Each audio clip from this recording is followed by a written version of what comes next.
Musique intemporelle.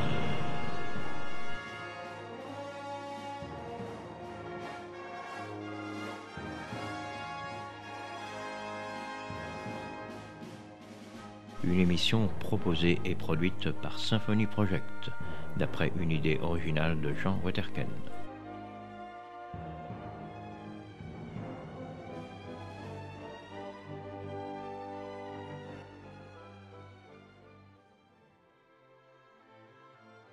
Bienvenue à toutes et à tous dans cette nouvelle émission Musique intemporelle qui a comme but de vous présenter des compositeurs peu connus, mais avec beaucoup de talent.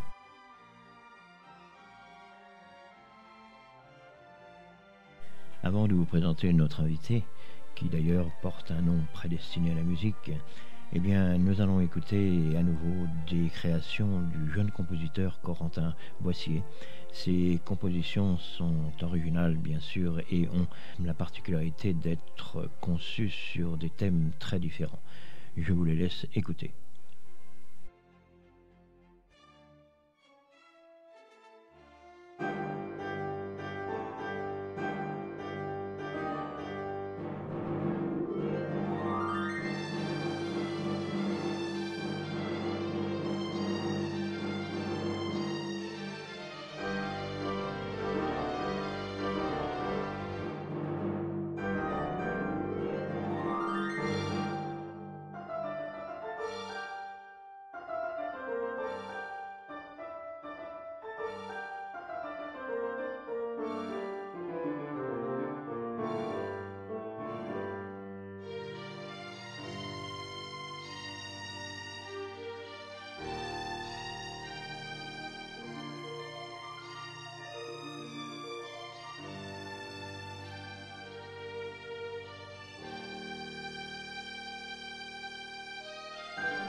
Vous avez peut-être écouté sa présentation dans une émission précédente. Il nous a bien sûr présenté ses compositions qui sont nombreuses et qui certainement vont s'étoffer de plus en plus car il a du talent. À présent, notre invité, et comme je vous l'ai dit, il a un nom prédestiné dans la musique. Il s'appelle Serge Bach. Je le laisse se présenter.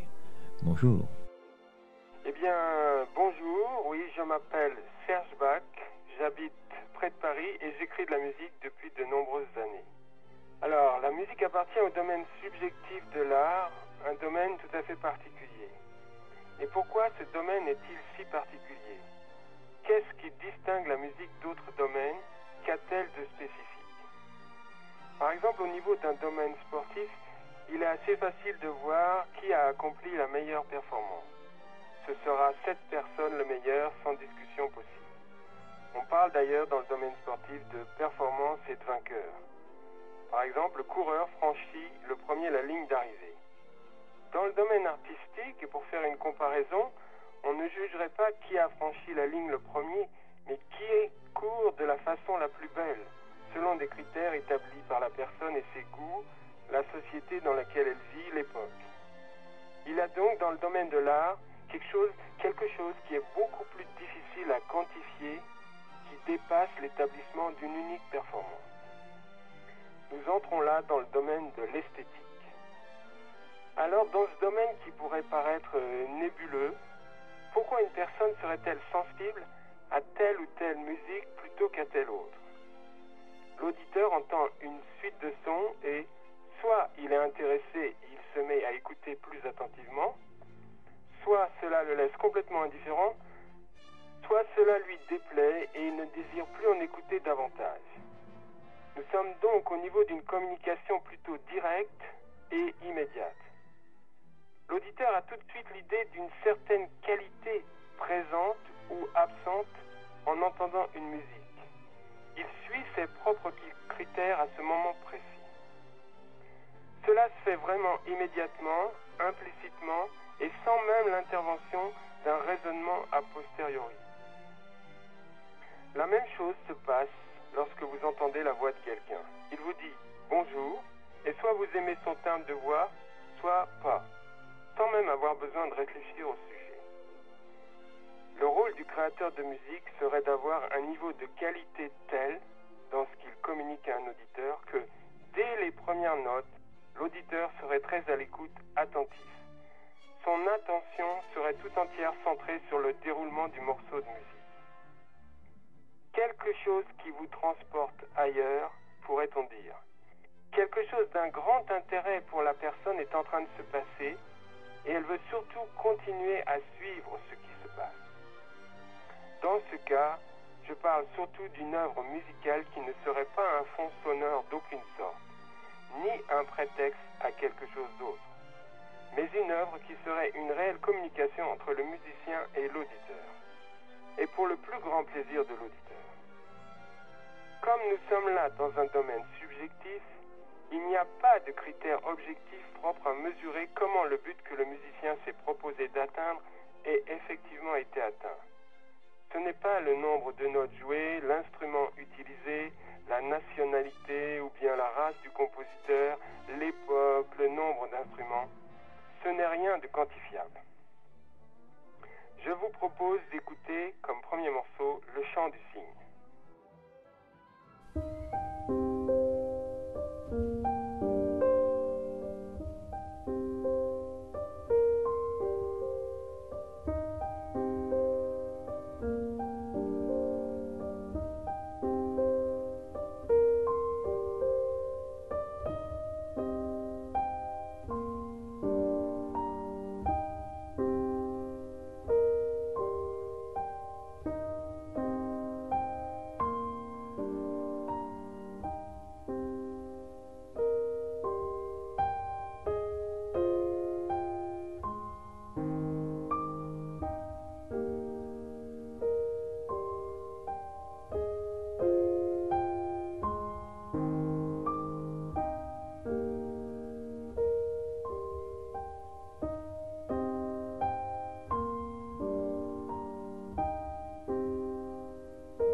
C'est beau le piano, n'est-ce pas?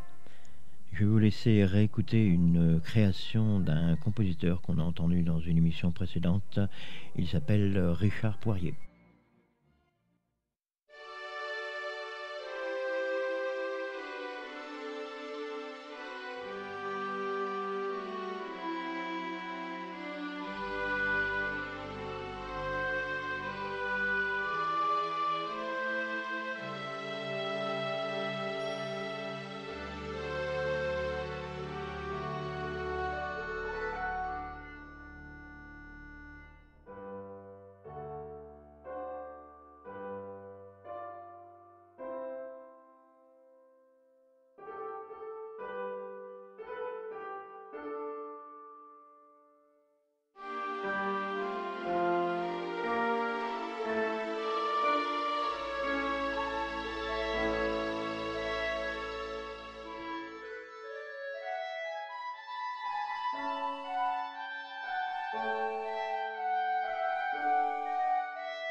Retrouvons pour quelques instants encore notre invité de l'émission, Serge Bach.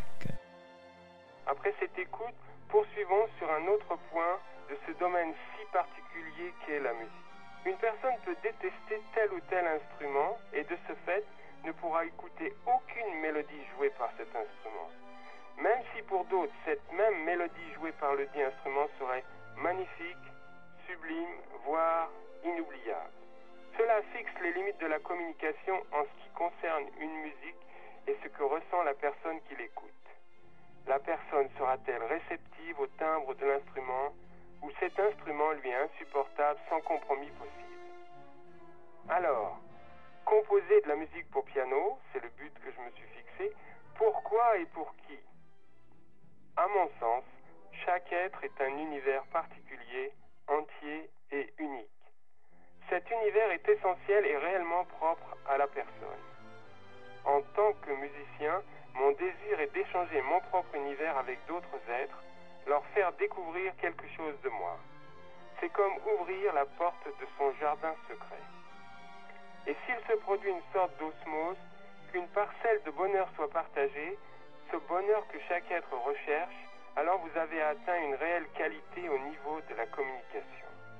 L'auditeur est libre. Il peut vouloir découvrir tel univers et s'y promener, ou bien fermer la porte et vouloir chercher ailleurs. Pourquoi une telle prétention? Vouloir faire découvrir un univers. Pour moi, l'être humain est un être qui vit en relation avec d'autres êtres. Et ce sont les échanges entre les êtres qui rendent la vie belle à vivre. L'homme n'est pas un solitaire. C'est un être qui prend toute sa plénitude dans l'humanité et dans son humanité. Comme le domaine de la musique est totalement subjectif et que l'échange est au cœur des relations humaines, voilà donc un domaine passionnant. Écrire pour le piano, pourquoi ai-je choisi cet instrument? Premièrement, car j'aime le piano, qui est pour moi mélange à la fois de cordes qui vibrent, de résonances de bois. C'est un véritable orchestre sous les doigts. Une sorte de harpe où le musicien peut jouer avec ses 10 doigts en même temps et qui permet à une seule personne de créer de l'espace, du temps, des énergies, telles qu'il le souhaite, et avec une notion de simultanéité entre la pensée et la composition qui est très forte. Un instrument propre à créer de 1 à 100 000 univers. Une harpe mise en vibration par l'intermédiaire de touches sensibles. Un ensemble de touches qui établissent un contact intime entre le pianiste et le piano. Le toucher étant d'ailleurs un sens omniprésent en ce qui concerne tous les êtres humains. D'autre part, la musique en général a un grand pouvoir évocateur. Des images, des émotions, des sentiments, des concepts, des idées. Une personne entend une mélodie et très vite elle sait si le musicien lui parle de tristesse, de joie, de gaieté, de chagrin, d'infini, de bonheur, de passion, de liberté ou de révolte. Et cela sans aucun mot dire. Le grand pouvoir du son sans parole. Maintenant, si l'on considère le domaine du langage, c'est dans sa dimension poétique qu'il prend sa plus grande force, du moins à mon point de vue. On a alors d'une part un instrument qui dit l'émotion, le sentiment, l'image, et d'autre part la dimension poétique qui, en quelques strophes, en quelques mots, peut évoquer presque n'importe quoi avec une très grande force. Ce peut aller d'une infinie tristesse à la joie la plus expansive. Pourquoi ne pas marier ces deux élans? Un piano poétique. Un piano qui puisse dire en peu de syllabes la beauté dans toute sa richesse. Un piano poétique qui puisse mêler la vie, la mort, la lumière et l'ombre, le désespoir et l'enthousiasme, le doute ou la certitude.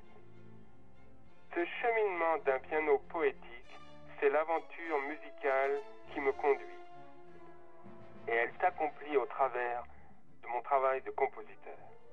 Je vous propose la diffusion d'un deuxième morceau qui s'intitule Chemine.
Voilà, nous retrouverons Serge Bach dans une autre émission, car il a d'autres créations à nous proposer.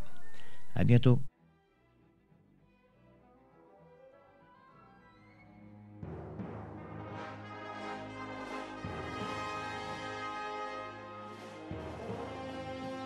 Musique intemporelle.